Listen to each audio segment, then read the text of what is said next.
back and forth newsletter founded by Charles and Bruce. And then we're going to talk a little bit too with the book, the course just came out recently with Ted Ringwald and Charles himself, and among other things. I must say that I have known you and language poetry ever since I took my second poetry class at University of the Arts, Charles, now, formerly known as Philadelphia College of Art.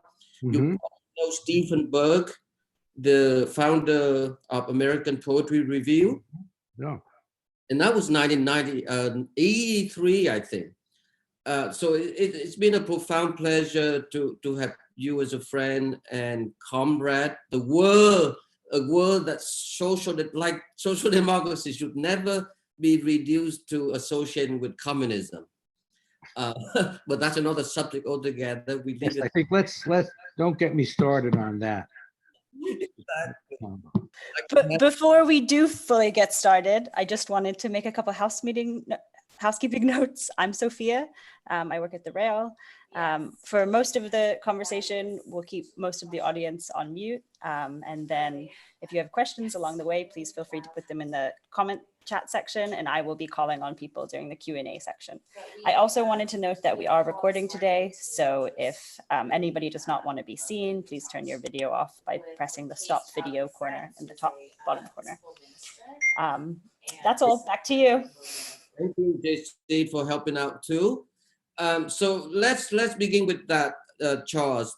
Let's talk about the first book here, because as many of us are still super curious about how language poetry got together and created, because I was just editing Susan B. interview, and it emerged that I wasn't aware of the fact that Susan did all the layout for all of those publications. So let's begin there.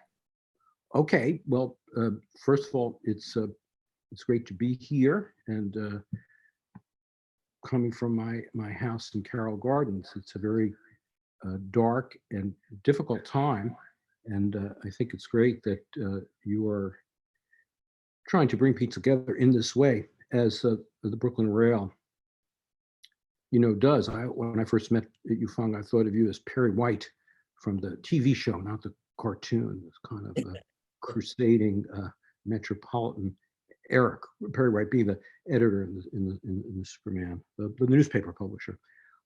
It's hard to talk about anything other than what's on the news in the last 5 minutes. It's been hard for me to turn the news off, and then impossible to listen to it. So I appreciate this chance to talk about other things. And I see some friends here on the screen. I'm going to mention just Bob Holman because he's got his video on, for one thing, and also because he's somebody like Susan, who I know from the 70s period. So Bob and I used to hang out together at the Poetry Project and other places in the 70s, and he'll remember the history to some degree that I'm going to talk about. Susan I met in 1968, oddly. So of course, everything that I did in a way in language she was involved with in many ways. So Language Magazine, I'm speaking now with the assumption that those of you listening won't know much about this at all, was a magazine that I edited with Bruce Andrews from 1978 to 1981, 1982. It was done on a typewriter. We cut and pasted it in the house. Susan actually sprayed the pages, and we cut and pasted it into a legal size pages folded in half as a pamphlet, 6 issues for $4, which was a good deal even in 1978. At that time, we had a couple of hundred subscribers. I wrote each subscriber's name down on an index card. And it continued to be reprinted and republished, and had a lot of impact. And now the University of New Mexico Press is reissuing the whole set of our first 13 issues and some of the supplements. We did some other things too, but that set of things as a facsimile edition with notes and an index. We never had an index, so we certainly didn't have notes. And that will be out, I think, in June from the University of New Mexico Press. And before that, they have published something called Language Letters, which are letters between Ron Silliman, my great friend who I was first in touch with in about 1973, and Bruce Andrews, who I met maybe in 1974, and me. Mostly actually letters between Ron and Bruce, because the way they edited it, even though I was in touch with them, they start my letters a little bit later. It's hard for me to have any perspective on that book, but we wrote very, very long letters. I mean, there are letters in there that go on for 20 pages, and writing these letters between the three of us was a main thing in our lives. So what were we trying to do? I always find the term language with the equal signs or without vexed, because one of my strongest feelings coming into poetry was, how there were small little nests of people and you were in or out, or sometimes in and out, and things seemed very seen and very local and very clubby, or coterie sometimes called, which by the way, I was more skeptical about it when I was at that time, when I was young. Now I see it in a different way, because it's the way people organize themselves to protect themselves in a difficult world and to find an audience for one another. Mm-hmm. But anyway, one of the things that we originally wanted to do with language was to break out of that and not to have something that was composed of people who knew each other, but was on aesthetic and political issues. So the focus of language was to bring the magazine was to bring the letters and the exchanges that we were having into some more public and accessible place. And the subject that we discussed in language was poetry and poetics, but especially writing that was questioned conventional lyric modes of writing and questioned conventional modes of self-expression, and dealt with the materiality of language. Language as a substance, its opacity as something that was a made thing, not something that you as a poet expressed something through the language, but that the language spoke for itself. Reams had been written about what I've just said, but I'll leave it like that. From the people from outside, and even now, it was very challenging because a lot of people remain, even now in 2020, extremely hostile to poetry that questions certain norms of convention and expression. I would say in the pursuit of breaking down those norms and opening things up, and for other kinds of expressions that are not possible if you use the highly constrained norms, but for people on the outside often feel that the work is questioning a meaning or expression or emotion. I feel the opposite of that, but I understand that that's a visceral experience. It's an ideological position of mainstream poetry organizations, but it is also something that general readers feel when they pick up something that they don't understand, and they feel that it's meant to confuse and befuddle them. So the letters are kind of like the backstory of how we, talked very passionately, made lists, spoke about what was suppressed, because there was an important historical component to language. And maybe in a way, the most successful thing that we did was to allow more attention to a range of writing that was simply excluded within the academic world, universities teaching mainstream anthologies, and certainly, and that remains so, what I termed at that time official verse culture, that is to say the reviewing practices of magazines and newspapers with national circulation. So we insisted that there was some neglect, writers for whom there was inadequate attention and recognition in the 70s, and I think many of those people have had much more recognition. So and many of my friends, now in their 70s and 80s, continue on to do great work. So. Yeah.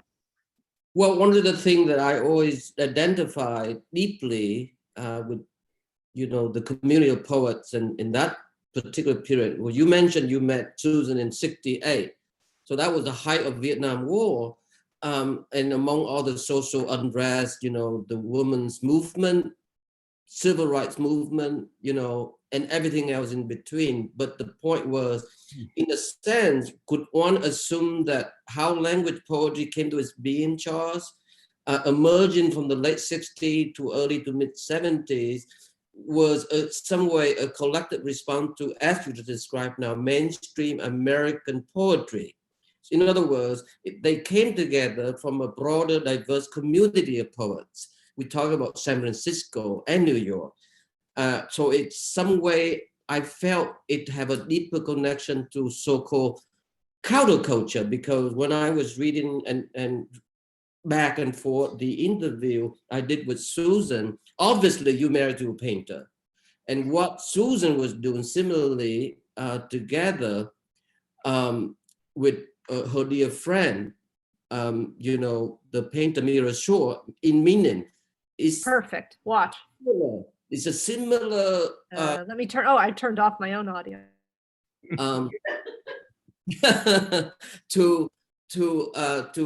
bring the diverse community of creative individuals together. So can you somehow share with us of that point, what it meant for you from the beginning? Yeah, I mean, as I mentioned to you earlier, Phong, I'm going to try to keep my answer short. Each of these things you said I could talk about at great length, and I want to just pick up on the term diversity. Diversity means lots of different things. Yeah.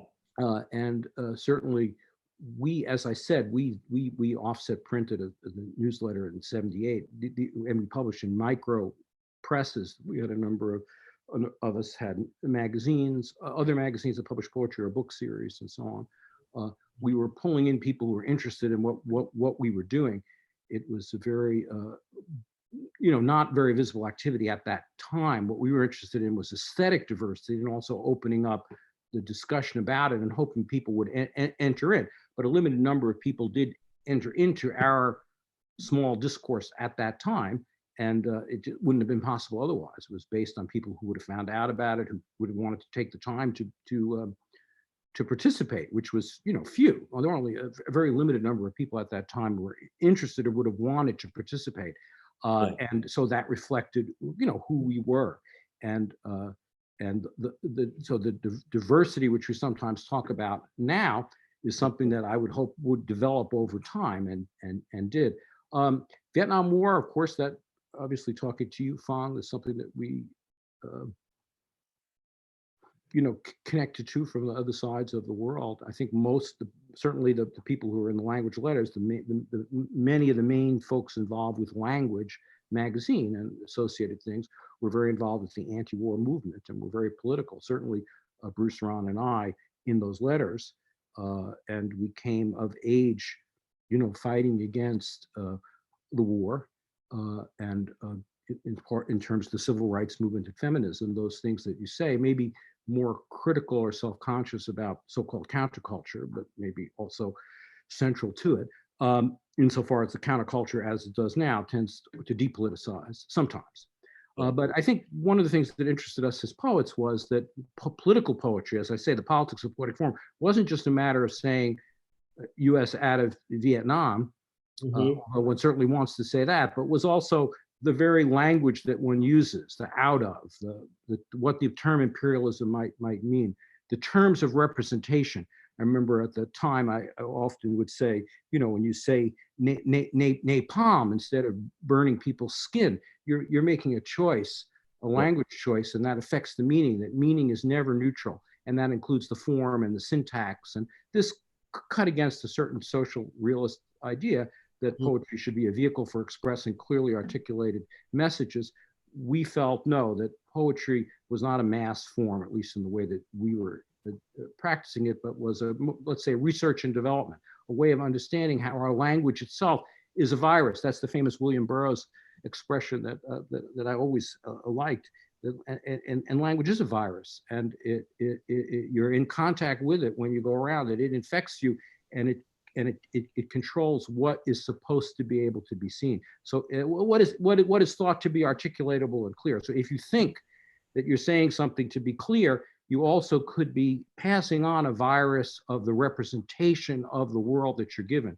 And we have to, at least in poetry, find a way to question that and to think about it, but not without pleasure, not without form, not without play, not without sound, not without expression, not without antics, but still not buying into the idea that clarity was not an ideological notion. Yeah. I mean, I Wittgenstein. mean, that period, 68, when I met Susan, I was Yep. a senior in high school. You know, that this was before, of course, before we were doing language. You know, I started to get involved with the discussions of language magazine. What came to about that, you know, in college, I did research and thinking about it, writing about Wittgenstein and Gertrude Stein. But it was only after that, early 70s, that I started to correspond with the poets who remain my friends, and read the generation older, which is so important to me, and even the 2 generations and 3 Well, and 5. thing, you know, Charles, one thing I remember reading your interview with Ted Greenwood. Ted asked you, does language have a future? And I love your response, because you say language not only have a future, it only has a future. And we can find it only in the present. You know, it's too bad that many people find the present in language something that makes no sense to them, because if we can't make sense of and with the present, then prospect for the future are none too good.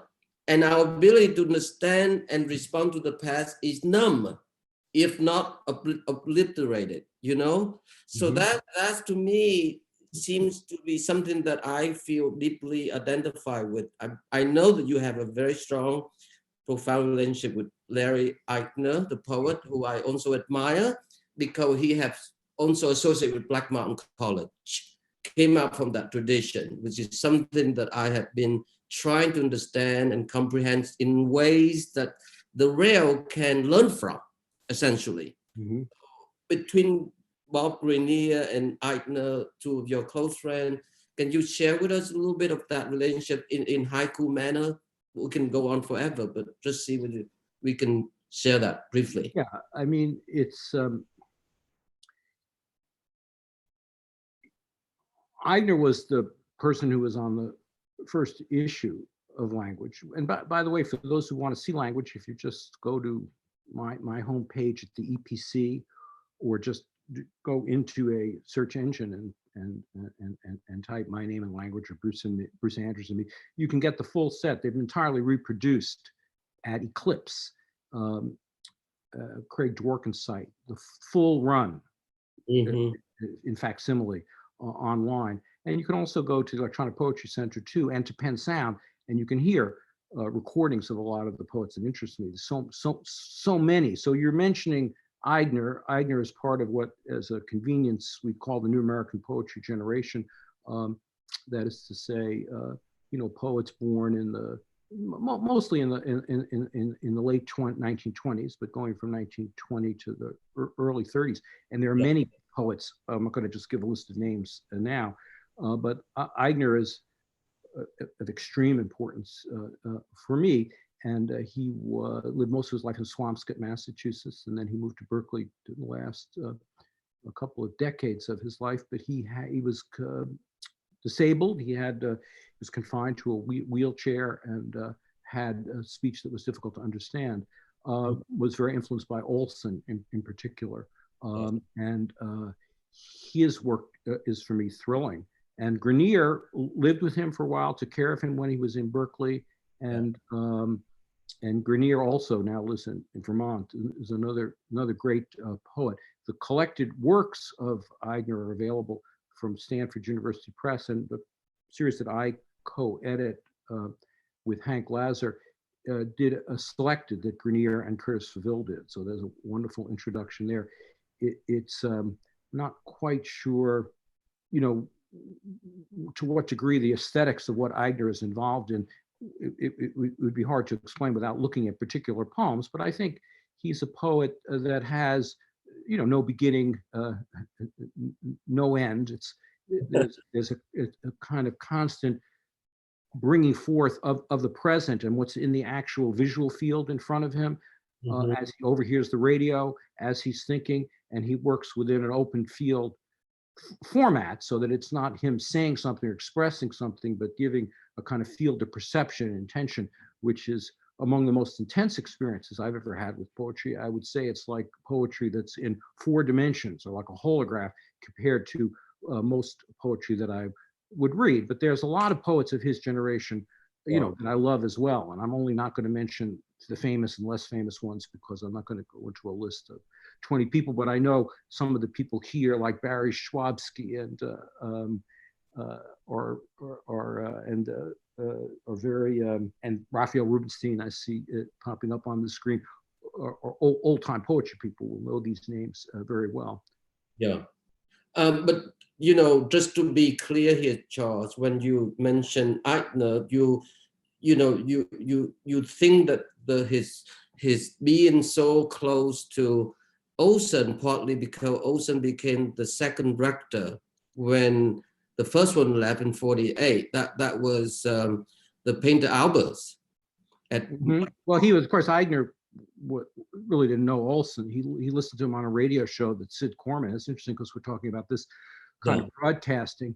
I mean, people feel constrained. I mean, Larry Eigner was constrained his whole life to his living room and his porch outside Swampscott. And there was a poetry radio show. So maybe a little bit like this, he heard Olson speak on the radio, and he was, it was a transformative experience for him, but he was not involved with Black Mountain. Black Mountain is great in many ways, and I was very close to Robert Creeley, who was there. I think since we're in an art context to some degree, like with Fluxus and Black Mountain, these are terms which are, and that just become too much leaned on for people who don't want to really see what's going on. Black Mountain was a site that was an interesting intersection. There were many, many other ones, and people intersected with those poets and others. Tend to like these kinds of rubrics, and especially in the art world, because there were great artists that were involved. But you know, here's a, 2 cheers for poetry. The fact that there were great artists who were interacting with poetry doesn't make it a more important site than when there were poets who were not interacting with famous poets. But from an art world point of view, it sometimes seems like that's what gives it legitimacy. However, I love the artists and the poets from Black Mountain and other eras. Again, that goes back to the New American Poetry, which is for me, a very important constellation of poets, and also the generation before. I'm not going to give a history of radical modernism. Say something else though about Language Magazine and my work after that is to not be so American-centric, because a lot of, for good reason, going back to Williams, there was a need to establish the legitimacy of American poetry. It's hard to believe, but 100 years ago, that was an important thing to say, that we were not secondary to England. But now it's important to establish the delegitimacy of American poetry, that American poetry, its greatest contributions are made often by people who have come here from elsewhere, who have English as a second language, or who are not here but are writing in English.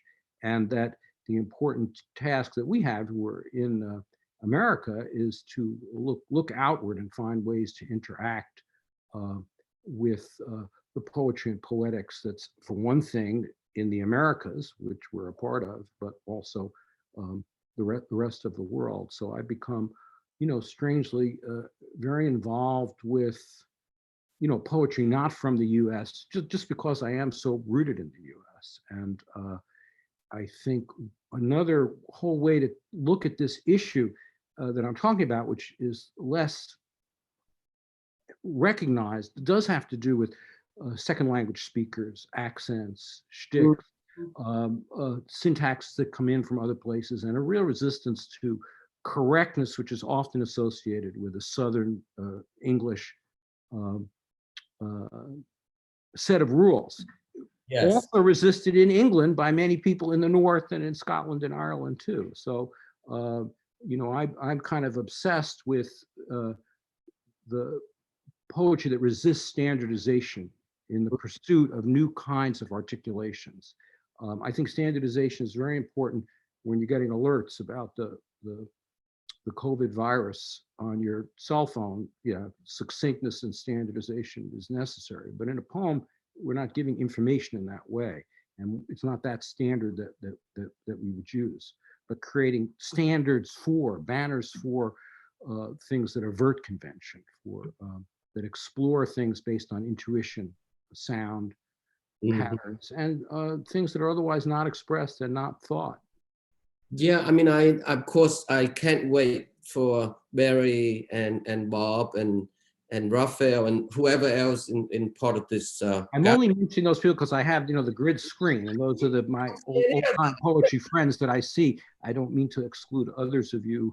We don't know to exclude anyone. It's a nice gathering, really, Charles. But the other, I also love when Ted Wingo asked you the other question, which I think you put it in succinct way, but I hope that you can elaborate more when he asks you, basically, he said that, what does it feel? Oh, that's so beautiful. Hoping we'll get the copy. This is Susan brought this. I said I didn't want to show book covers. It reminds me of being on the Tonight Show or something, where you hold up the book. Please promote. This book just came out. Ted and I met right around the same time in 1975, probably.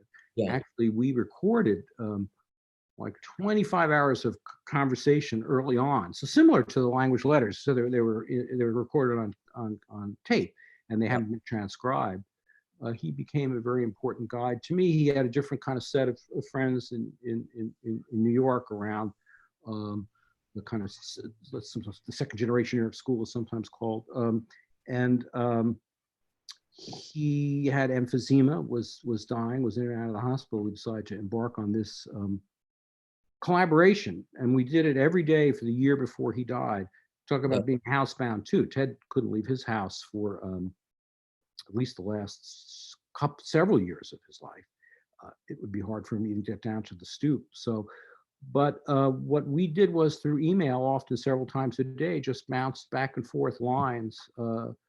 Ted's rule, if you want to call it that, was don't ever revise, don't look back. He didn't even copies, so I kept all the copies of what we were writing from the emails, and we ended up with this, hundreds of pages of poems as a kind of dynamic exchange, right up until the week before he died. So the conditions of writing it sort of are interesting as well. It's hard to say. If even for me, it might seem like some things are more my style than Ted's, because we're actually quite different in the way that we write, but we adopted each other's styles, and you kind of see what a kind of thinking in language and sound and improvisation can be as you read through these poems. So I just got copies of them last week. I'm very happy to have that out, and they can be ordered through SPD Books. I'm mentioning spdbooks.org because that's the most important distributor of small press poetry in the United States, and you can buy stuff online from them, hundreds of different books. So worth checking that website out too. Yeah, so I want to also ask, since every last 4 or 5 days in the evening, I would undertake making portraits of our interviewees, feature artists and guest critic and whatnot, and that's when I listen to the massive, monumental, endless recordings of poets reading poems and interview from PennSound. So let's talk a little bit about PennSound. Yeah, well, PennSound, which you can just once again just type in PennSound to a search engine and you'll find it, is the largest archive of poetry recordings in the world. Archive of digitized poetry recordings, and it's we've collected massively from every poet that we've talked about here. We only talked about a few, but we have hundreds of poets, thousands of sound files, including a set of conversations, which I think would be actually for people new to this conversation. You have the close listening series, so where there is a close listening show with Ted and with many others, and so those are half-hour or so conversations I have with dozens of poets, many of whom now are dead. So you go back and hear them in the height of their intensity, as well as historical recordings of the full recordings of many of the classic modernist poets, as well as many contemporary readings. So everything is free and downloadable or streamable, and there's no commercials of any kind. I also put in a plug for my co-founder, Al Filreys, who's really been the most creative person on online classes, although they're not for credit, especially ModPo, MODPO, which is an ongoing community, global community of tens of thousands of people listening to discussions of poetry that he coordinates, and his poem talk series where he talks about individual poems from PennSound. So, and also the EPC, which was pretty much the first large-scale web poetry archive, which I founded with Los Pequeño Glazer in the mid-90s in Buffalo. And that has lots of, go to the library there, and there's lots of books that you can read and download. So yeah, I've been very involved with also my syllabi. I posted that recently. If you go one of those sites, you'll find my syllabi for 30 years. So that will give links to all the people we're talking about and other kinds of resources, questions, and so on. I'm great. Educate yourself if you're not already reading this stuff. That'd be a good place to begin in those web resources. But we've been setting up web resources. We were very involved in Buffalo from the mid-90s, the earliest, including listservs and so on. So yeah. They're well in place.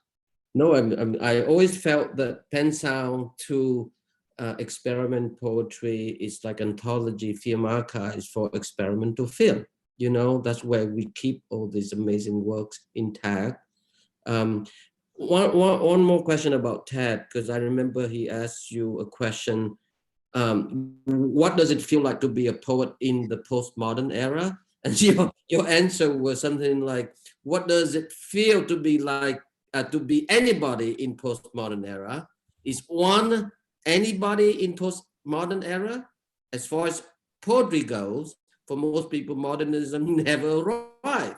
So postmodernism seemed premature. I love that answer because I feel the same way of the differences that people spend their life thinking way too much, invested in the meaning of it both. But share with us a little bit more about that remark or answer, Charles.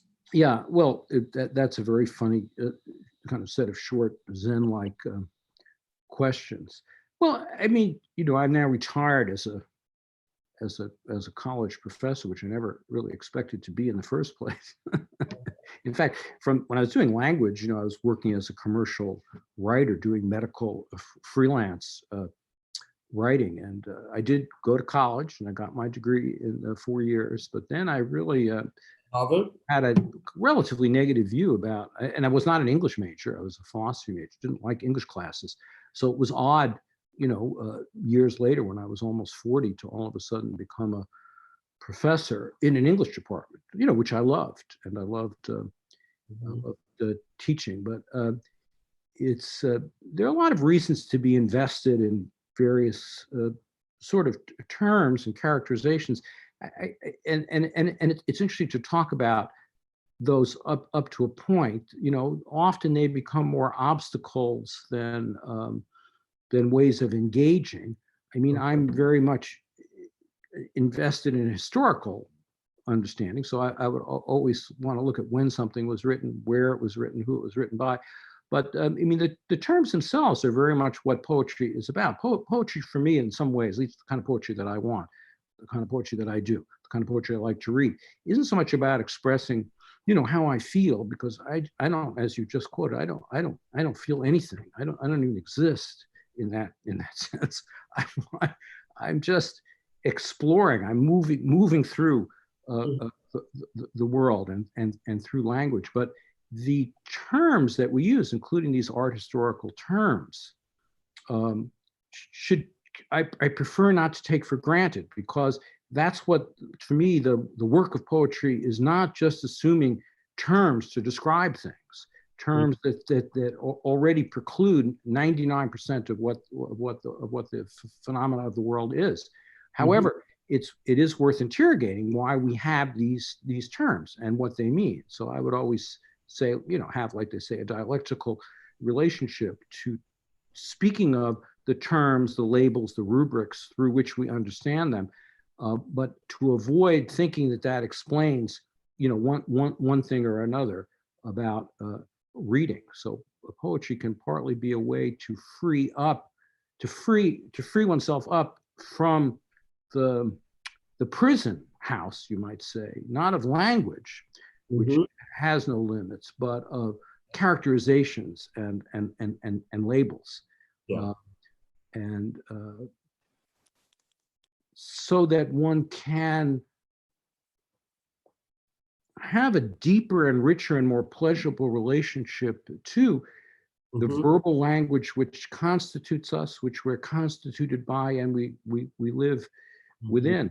I mean, for me, the kind of poetry that I've been interested in and try to write is about creating pleasure through the sounds and the rhythms and the shapes of language, not to accept images as if the world was pre-constituted, but to synthesize and create and morph images. Not to express myself, but to find expression in the poem that I am writing. Perfect. That's where I think we should now, good time to invite our friend to ask a few questions, Charles, if you don't mind. Okay. Wonderful. I noticed that Bob Holman had a question. Bob Holman. Okay. Bob, do you want to unmute yourself and ask directly? There he is. Do, as a matter of fact. Wow, great gathering here, Phong and Charles. So wonderful to hear you talk about back in the day, in these days. So I had a question from back in the day, which was that you and I were in Alice Notley's workshop together. Well, I was never, and I didn't know Alice at the time, but we were around St. Mark's at that time. Well, was Bruce? I don't remember about Bruce. I remember both of you being there. That's my memories. And also, of course, Patricia Spears Jones and Bob Rosenthal and Eileen Miles. You know, that might have been the year before I came to New York. That could have been 1974. But this is a little esoteric. But that's what, aren't these questions supposed to be esoteric? I thought this was the history. But we were certainly involved, and of course you started that Monday series, which was a fundamental place for me. That I was in for sure. The Monday night series. Okay, well, I was going to ask how that workshop influenced language, but now I guess I know. Yeah. Thanks. Thank you, Bob. I also noticed that John, among all the other things you managed to be doing, you also had a question. If you'd like to unmute yourself and ask. Yeah, I do have a question. You were talking about letter writing at the beginning and the epistolary form, and I was recently at a thing at the Poetry Project that was about that. And there seemed to be a lot of letter writing between poets at the time, like Letters of Mina Harker, which might be a little bit later. But then also Bernadette Meyer and Bill Berkson had their back and forth. And I guess my question is, did it seem like there were like large forces at the time that were encouraging or kind of like fomenting this letter writing bonanza?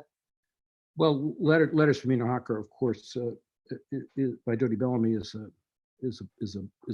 book. It's a poem or a novel, not actual letters of exchange. You know, I don't know the answer to that. People would always say to me that, well, when email started, that means people wouldn't write letters. I get really annoyed and about that point, because I couldn't understand why would that be. It was actually easier to write letters. I still write extensive and long letters. I think the letters in this book represent young people exploring work. You know, one of the things that's in that set of exchanges is that there were probably only the three, very few people who would have been interested in what we were talking about or knew what we were talking about.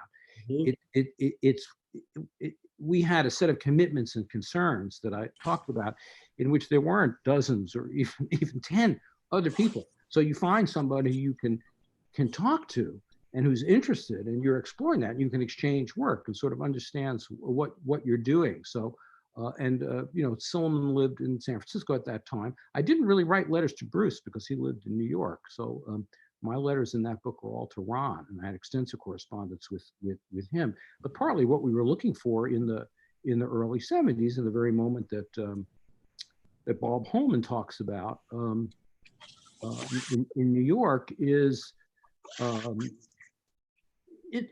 people cared about this, the poetics and some of the poets that we were interested in, or could in any way see that what we were doing wasn't, absurd, nonsensical, and hated it. And that certainly included for me most of the poets that I knew in New York. Bob Holman was and still is an extremely capacious and generous person, as Eileen, who I was friends with from that time.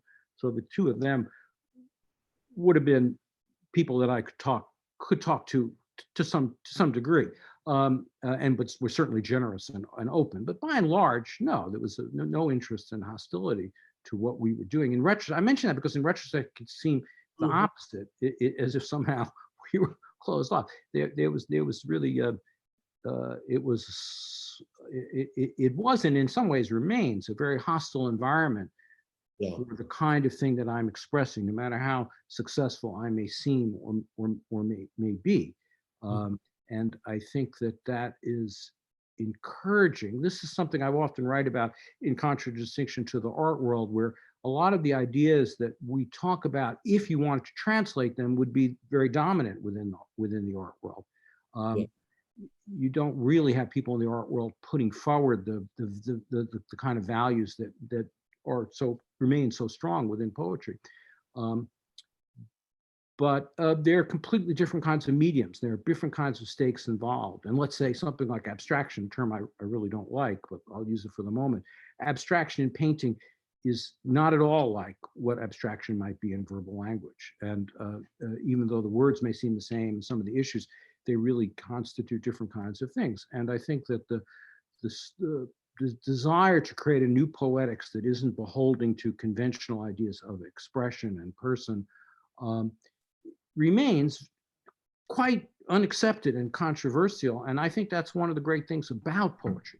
That makes poetry exciting and interesting, because you're still really dealing with something that's significant, that's challenging. It never seems to me, all this work has been done, and it's just you're just kind of gliding, and that the things have, and that the ideas have been accepted. I don't feel that at all. I don't think the ideas can be accepted of a kind of poetics of change, turbulence, and the present, because it goes against such powerful assumptions within the culture that we live in here in the United States. And the change is absolutely necessary, and the change includes poetic thinking. It can't just be done through instrumental action, like we want to reverse climate change, or we want to have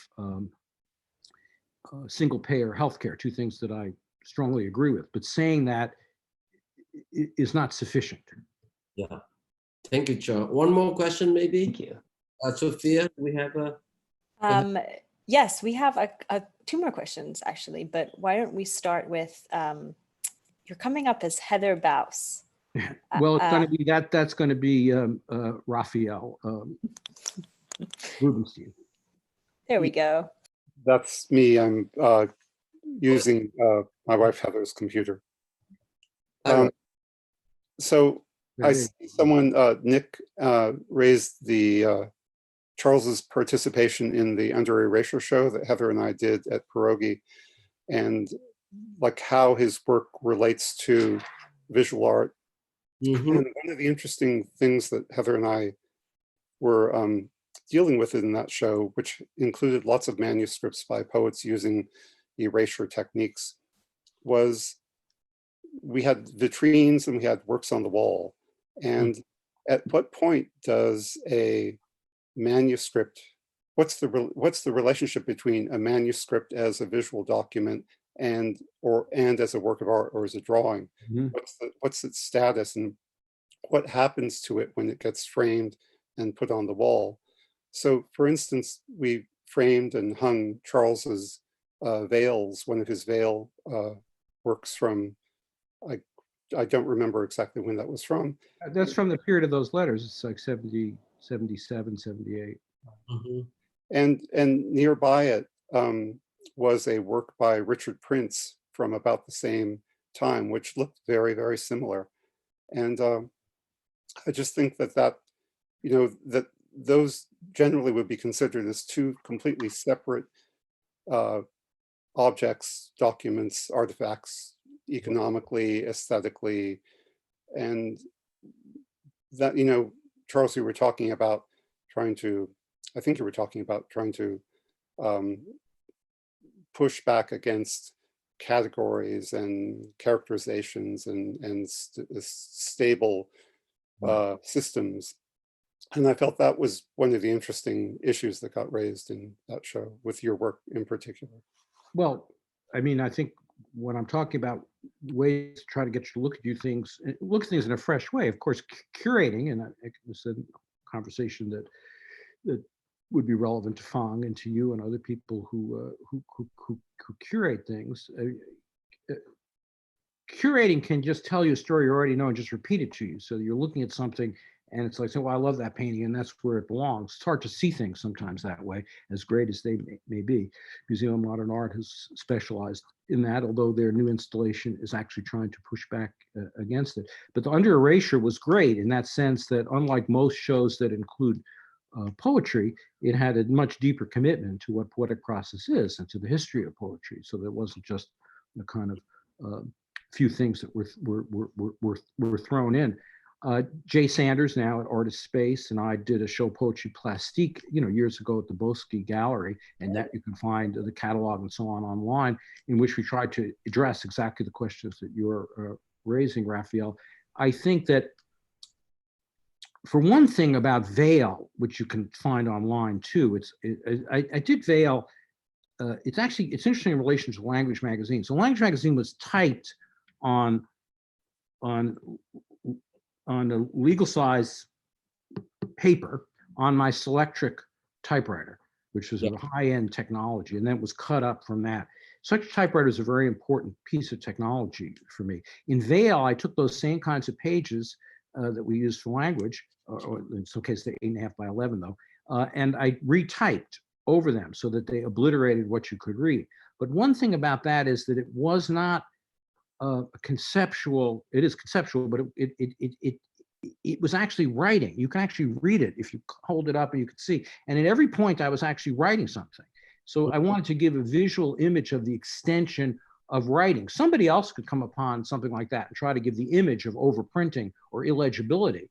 And it might look almost the same, except that mine was not created. The illegibility was created through my own writing over my own writing. So, and yet, of course, there's a work that can cross over and be looked at as a visual work. I think that I said one essay years ago that there are two things that are overlooked about poetry: the look and the sound, i.e. poetry itself. People are always looking for the ideas, but no ideas but in things, or as Zukowski says, actual word stuff. So I think making very apparent and visceral the visual page has been an absolutely core thing that a lot of poets have tried to address. Don't look through the words, look at the words. And also hearing the sound, not having the sound give you some meaning that erases the sound, but letting the sound and the rhythms and the patterns exist. And there are lots of ways in which there are limits in which the verbal work can be seen as merely visual or also visual or just as sound or as music. So these frames, as you say, are crucial, and they can create a kind of rhythmic relationship. So I'm interested in that. My work, by and large, is not as a visual artist. My work, insofar as it enters into the visual, is as an extension of the writing processes that I am engaged with. So it's very interesting to me to juxtapose that with people working in similar ways, but without the kind of fundamental writerly obsessions, really, because for me, writing is really it's a mania, and it's an obsession, and it's something I can't do without, and it's something that's always in my head going on. So, but when it intersects with other kinds of forms, with music or with the visual arts, it's thrilling. Thank you so much. I mean, I think that may be a good time to wrap up our today conversation, Charles. We can do it again super soon, maybe part 2, because there's so many questions that I would like to ask. If there will be a soon. I'm glad you're laughing.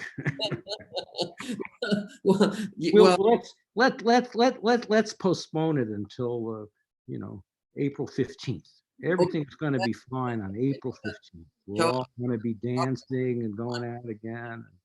All will just return. It'll be as if this is a nightmare that never happened. I know. Well, let me leave something that perhaps lift us all up a little bit here. One of the funniest story that I was told by my grandmother, and evidently Allen Ginsberg knew it too. So when he told me, and we identified very much by the humor that we both were surprised that actually Buddha had such a good sense of humor. It's about scream, really. What a cut up.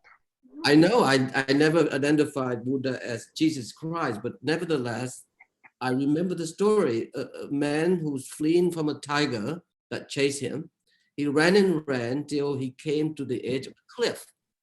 In order to escape, he caught hold of a thick vine. He swung himself over, and same tiger still snoring down right by the cliff.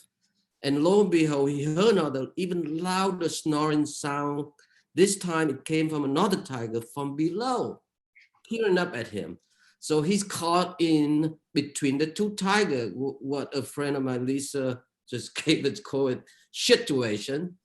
So in the midst of this, there appear two mice, one white mouse and one black mouse. And he can see that they are chewing the vines fairly quickly. Fortunately, right in front of him appeared by the cliffside a very luscious bunch of grapes. So with one hand on the left, he was holding the vine, and with the other, he reached out and he picked one grape. He took a bite and he said, "How delicious." That's the end. Thank you, Charles. Thank you. Before we leave, Charles has very graciously offered to read us a few poems. You can't leave without that, Phong. Thank you, Sophia. Well, I know that you always end with the reading poems in your meeting, so I thought in this case I could read some things. I'll read just a few short pieces to end this conversation. This one is called Beeline. Bee in my bonnet stings all night long. Bee in bonnet all night long. No sooner morning comes, begin to holler and bawl. One time I'm in the hen coop, next at a loading dock, afraid I'll tumble down the stairs. Then that I may not. Bee in bonnet stings night and day. Dozen flights of angels, not one who knows the way. I'm game if you are, see you on other side. God says he's hiding. Hope to meet her before I die. Bee in bonnet stings me all night long. Dozen flights of angels, no one'll take me home. I'm compiling a manuscript of poems for the last years, and I came upon these poems that seem to speak to the moment. This one I had completely forgotten about, but it struck me as good for now. It's called Zeno's Way. 3 steps ahead, knock to floor. Get up, push 2 steps behind. Knock down again. Get up, 2 steps ahead. Time out. Push back 1 step. Push ahead 3 steps. Push back 1 step. Push sideways 5 steps. Knocked out. Wake up, groggy. 5 steps to back in place. Continue on as before, as after. two more short ones. This one is called Shelter in Place. It's no go from the get-go, strumming a modern medley from the old days when we danced with abandon. Now we are abandoned. God's silence deafens us to each other, and the fiddlers diddle a familiar tune, familiar and deadly. Wake up, say those still small voices. The anthro obscene is playing just north of here. And this is just a taste of what's to come.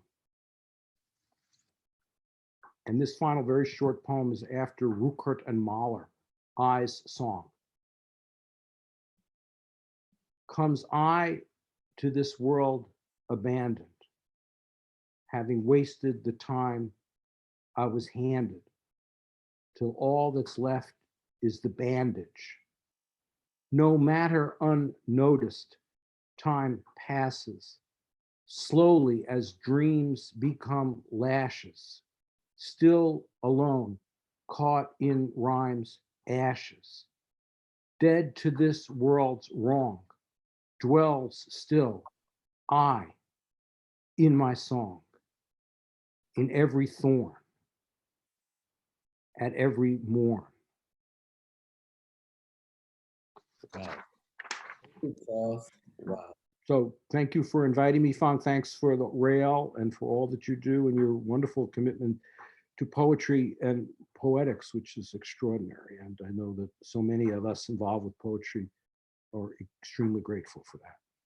Poetry is the food for the heart before the mind and the head and the body. Thank you so much. And we definitely will continue part 2 sometime soon. Charles. And good afternoon, everyone. And we'll return back tomorrow at 1 o'clock. Bye. Bye-bye. Ciao. Grazie mille. Thank you, Charles. Bye.